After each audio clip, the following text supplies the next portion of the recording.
Welcome to Sleep Stories. Before we start tonight's journey, make sure you've turned off your lights, found your coziest spot in bed, and let yourself unwind.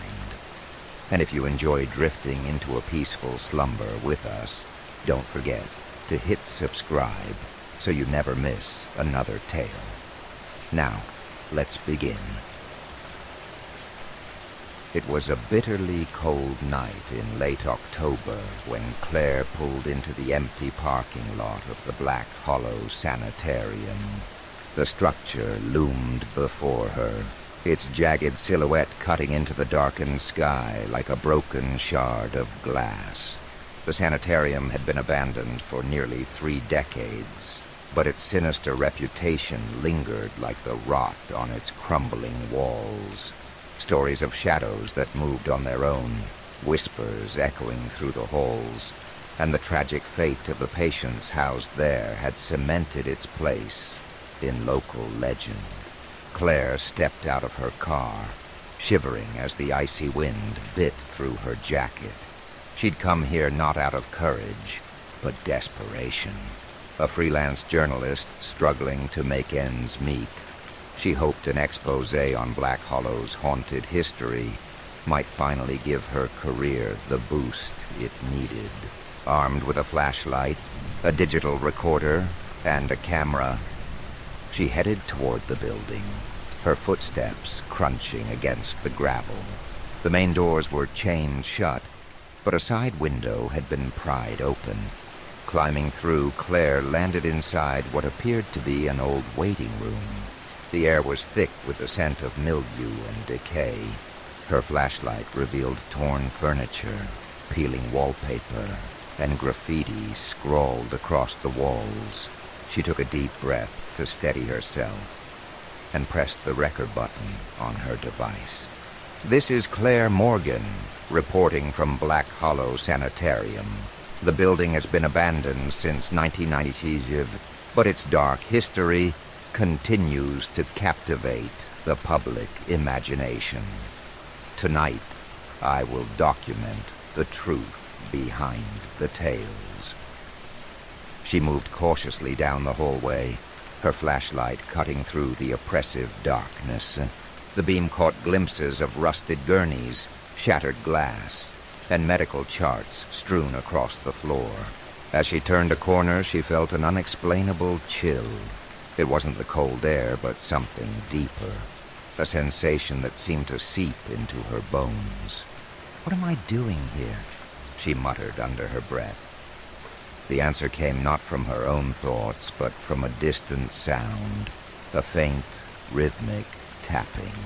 It was subtle at first, almost imperceptible, but it grew louder with each step she took. Claire froze, her heart hammering. "Hello?"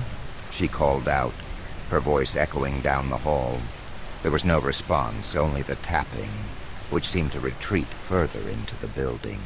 Against her better judgment, she followed it.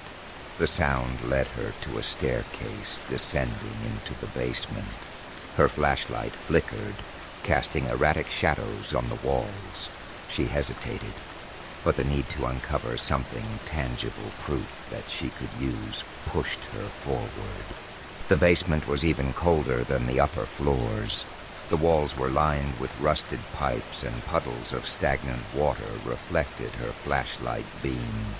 The tapping had stopped, replaced by an unsettling silence. Claire's breath fogged in the frigid air as she scanned the room. A rusted wheelchair sat in the corner, its wheels caked with grime. Nearby, an old patient file lay open, its pages damp and unreadable.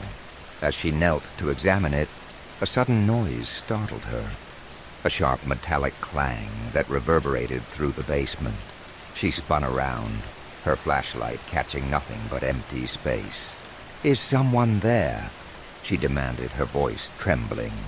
A low whisper answered her, so faint she couldn't make out the words. Claire's hand tightened around the flashlight as she backed toward the stairs. She had seen enough. Whatever story Black Hollow held could remain buried. But as she turned to leave, She felt it, a hand on her shoulder. She screamed, spinning around to find nothing but empty air. Her flashlight flickered again, plunging the room into darkness before the light stabilized. Her breathing was ragged, panic clawing at her chest. "I need to get out of here," she whispered. She hurried back to the staircase, but as she reached it, she stopped dead in her tracks. The stairs were gone. Where there had been a clear path moments ago, there was now only a solid wall of stone. Her pulse quickened as she stumbled back, trying to make sense of what she was seeing. "This isn't real," she told herself, but the cold, unyielding wall before her argued otherwise. Then she heard it again, the tapping. This time it was closer, more deliberate. She spun around, her flashlight beam darting frantically across the room. The wheelchair in the corner creaked as it slowly turned to face her. "No," she whispered, backing away. The tapping grew louder, accompanied by the unmistakable sound of footsteps. They echoed from every direction, surrounding her. Claire's mind raced, searching for an explanation, a way out. But there was none. She was trapped. The whispers returned, clearer now.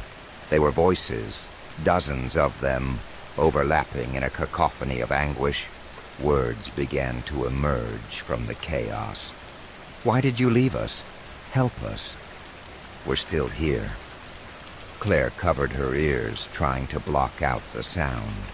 But it was inside her head, impossible to escape. The flashlight slipped from her grasp and rolled across the floor, its beam casting eerie patterns on the walls. In the dim light, she saw them, figures emerging from the shadows, pale, gaunt, and hollow-eyed. They shuffled toward her, their movements jerky and unnatural. She stumbled back, her hands searching for anything she could use to defend herself. Her fingers closed around a rusted pipe, and she swung it wildly, the metallic clang echoing through the room. The figures hesitated, their hollow eyes fixed on her. For a moment she thought she'd scared them off, but then they surged forward, their mouths opening in silent screams. Claire screamed too, the sound tearing from her throat as she swung the pipe again and again. The figures were relentless, their cold hands clawing at her. She felt herself being pulled down, the world around her dissolving into darkness. When Claire awoke, she was lying on the floor of the waiting room. The flashlight was still in her hand, its beam flickering weakly. The recorder lay beside her, its battery drained. She scrambled to her feet, her body trembling. The memories of what had happened were hazy, fragmented, but the fear remained. She didn't wait to analyze it. She bolted for the window she'd entered through, her heart pounding with every step. Climbing out, she felt the cool night air on her face and nearly wept with relief. She ran to her car, not stopping until she was safely inside with the doors locked. As she started the engine and sped away, she glanced at the recorder on the passenger seat. Against her better judgment, she pressed play. The static-filled recording played for several seconds before the whispers began. Clearer now, they spoke as one. "You can't leave us." Claire's blood ran cold as she looked in the rearview mirror. In the back seat, a pair of hollow eyes stared back at her. Claire's heart raced as she swerved off the road, slamming the brakes to a screeching halt. She turned in her seat, gripping her flashlight tightly, only to find the back seat empty. Her breathing was labored, her mind refusing to process the events of the night. She pressed her forehead against the steering wheel, trying to calm down.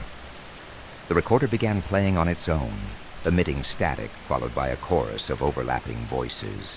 She snatched it, slamming it against the dashboard. But the voices persisted, growing louder and more coherent.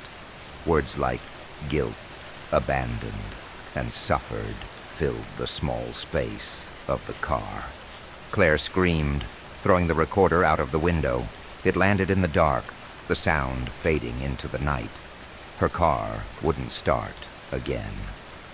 She sat in silence, gripping the steering wheel as the whispers crept back, coming not from the recorder but from inside her own head. "Leave us. You can't escape. Black Hollow's death." Desperation consumed her. She stepped out of the car, the cold air biting her skin. Shadows danced under the trees, and for the first time, she realized she was no longer near the sanitarium. She was in the middle of a forest she didn't recognize. The road behind her had vanished. Her car now sat on dirt and rocks instead of asphalt. "This can't be happening," Claire muttered, her voice cracking. She retrieved her flashlight and turned it on, its flickering beam barely illuminating the towering trees. A path seemed to stretch out before her, leading deeper into the forest. She didn't want to follow it, but the sensation of being watched left her no choice but to move. Each step felt heavier than the last. The forest seemed alive, its branches reaching out like skeletal fingers. She swore she heard footsteps behind her, matching her pace. When she stopped, so did they. She spun around, the flashlight beam cutting through the dense darkness. "Who's there?" she yelled, her voice echoing eerily. Only silence answered, but the sensation of eyes upon her was undeniable. The path opened into a clearing, and Claire's breath caught in her throat. In the center stood a decrepit gazebo, its wooden beams warped and covered in moss. The air felt colder here, and the whispers became clearer. She couldn't understand the words, but their tone was accusing, mournful, and unrelenting. Against her better judgment, she stepped into the gazebo. The floor creaked under her weight, and the whispers ceased abruptly. The silence was deafening. Her flashlight began to flicker again, and in its dying light, she saw something carved into the wood beneath her feet. "This is where they left us." A sudden gust of wind blew out her light entirely. She was plunged into darkness, and panic set in. The voices returned, louder than ever, shouting and screaming over one another. Hands seemed to grab at her from the void, pulling her down. She screamed, kicking and thrashing, but the darkness swallowed her whole. When she awoke, she was lying in a hospital bed. Fluorescent lights buzzed above her, and the sterile smell of antiseptic filled her nostrils.